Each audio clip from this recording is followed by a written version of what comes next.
And for more, we welcome now NewsNation political contributor Dr. Wright, a political scientist at Princeton University. Dr. Wright, always look forward to your take on issues like these. You know, Jorge was reporting there on Antifa's plans for tonight. At the same time, you have the president formally designating Antifa as a domestic terrorist organization and directing all resources, federal that is, and departments to investigate, disrupt, and dismantle any and all illegal operations carried out by this group. So we'll get to that strategy in just a minute, but short term, how do you see all of this culminating on the ground here?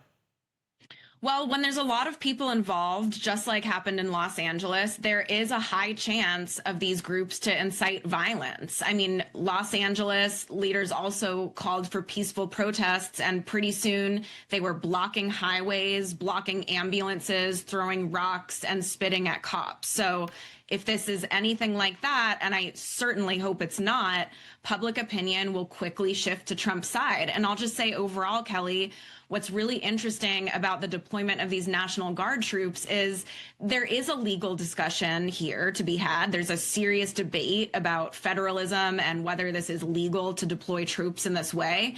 But crime's the president's best issue. Hands down, he has the most public support on these types of initiatives because for a lot of Americans, for example, in Portland, which has a huge homelessness issue, which has a rampant drug use issue as a result of their 2020 laws to decriminalize even hard drug use out in the open, these cities do have some problems. And so for a lot of people, they look at this and say, I don't really care where the help is coming from, and I don't really care about those legal issues. We just want the assistance. And so that's sort of what happened in D.C. That's what happened a little bit in L.A. There was a backlash to the protests, and we'll see what happens tonight. We will. And you're right. The president has been doubling and even tripling down in this area specifically, this issue of crime. And, you know, the administration is claiming that Antifa has been involved in the following: armed standoffs with law enforcement, organized riots, violent assaults on law enforcement, doxing political figures. But there are some conflicting thoughts about the real impact of Antifa. And I wanted to drill down on the president's strategy here in particular. How much influence or direct involvement do you estimate this group has had on the violence we've watched play out? How effective do you think this new strategy may be to tamp down the violence?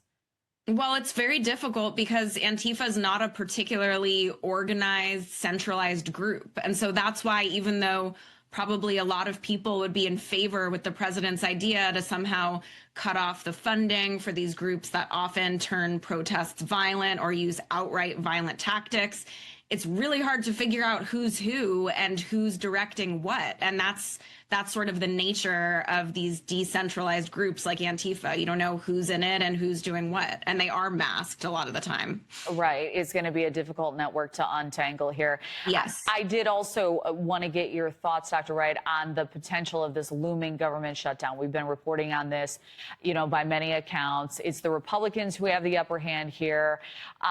Thoughts that as we get a little closer to some of these deadlines that the Democrats may waver in their unity. They won't want to be blamed for a potential shutdown, with that campaign being set up by many on the right, including the president. So what are your thoughts on that framing? And then ultimately, what does this mean for the future of the health care subsidies that Democrats are seeking right now?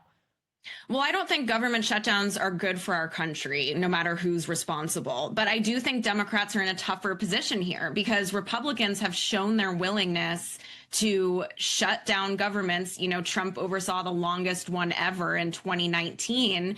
And the Democrats campaign on messages of, you know, we're responsible, we're good at governance, we care about institutions. And when you're playing chicken with a government shutdown that they say is unethical and immoral and harmful to people, and they used the filibuster of all things last week to stop this stopgap measure that would at least keep the government open short term, that's a tricky tightrope to walk, Kelly, for Democrats. I think they're in the weaker position here. Yeah, well, that appears to be the overwhelming sentiment. We'll see what plays out tomorrow, how these meetings go with the president as well. Dr. Lauren Wright, always insightful. Thank you so much.